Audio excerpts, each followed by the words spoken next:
ओंकारेश्वर येथे दर्शनासाठी जाताना जळगाव जिल्ह्यातील मुक्ताईनगर तालुक्यातून जात असताना या ठिकाणी केळीचं पीक आपल्याला बघायला मिळतं आणि इथल्या केळी फार प्रसिद्ध आहेत आणि दोन्ही बाजूला बागा, केळीच्या बागा मन वेधून घेतात।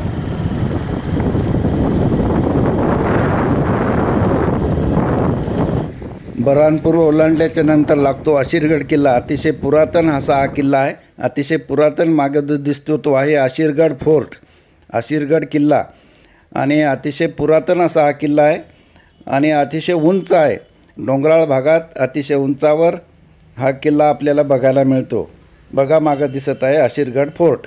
हे गजानन महाराज संस्थानचे अतिशय चांगला छान मठ आहे। या ठिकाणी रात्री राहण्याची व्यवस्था झाली। आता संत गजानन महाराज शेगाव संस्थानचं जे मठ आहे अतिशय सुंदर मंदिर या ठिकाणी आहे।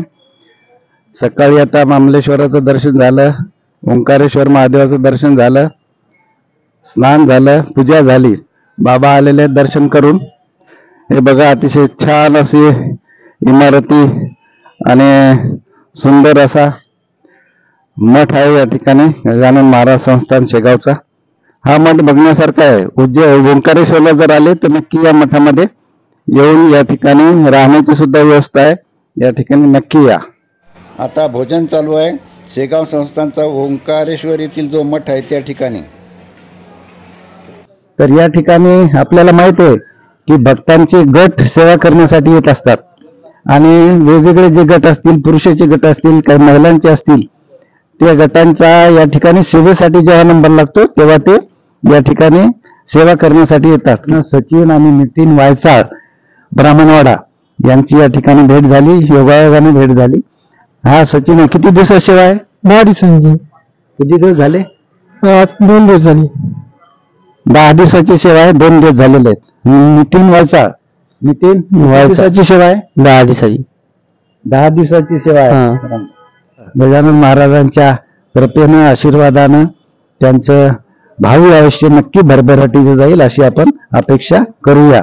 ओंकारेश्वर या ठिकाणी गजानन महाराज संस्थानचे या ठिकाणी यांचा ग्रुप जो आहे ब्राह्मणवाड्याचा, त्यांची सेवा लागली, यांची सुद्धा भेट झाली। नितीन, सचिन आणि मोतीरामजी चिरंजीव अंकुश वायचा यांची सुद्धा या ठिकाणी भेट झाली।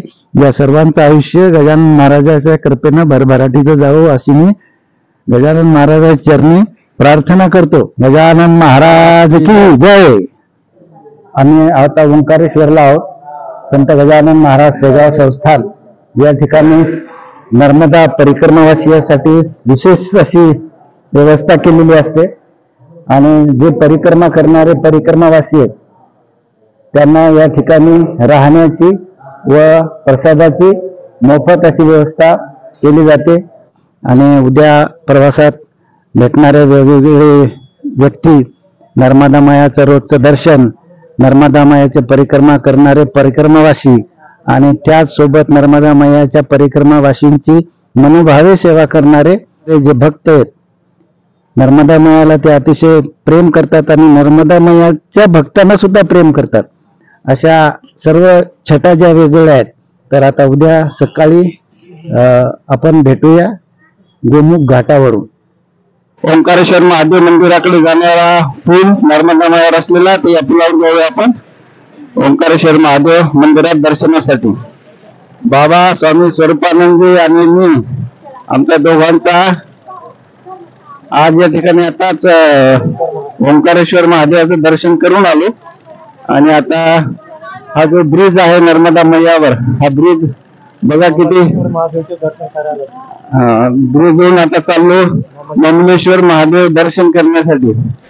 ओंकारेश्वर मंदिराजवळील पुलावरून दिसणारं हे आहे नर्मदा मैयाचं विशाल पात्र।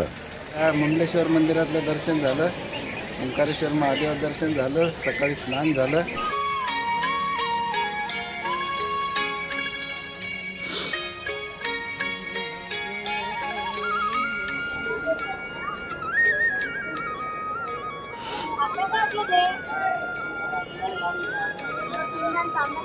शिखर जे दिसते ते आहे ओंकारेश्वर महादेव मंदिर।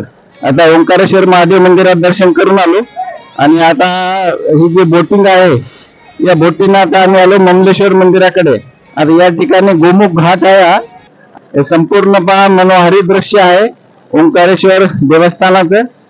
नर्मदा मैयाचं अतिशय सुंदर पात्र